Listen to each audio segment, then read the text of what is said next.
To create a Zelle account, follow these steps. Check bank or credit union eligibility.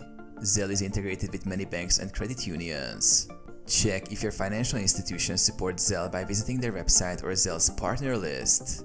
Download the Zelle app.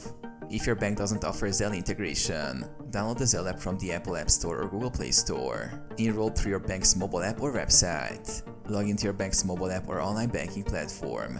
Navigate to the Zelle section. Select Get Started or Enroll Now.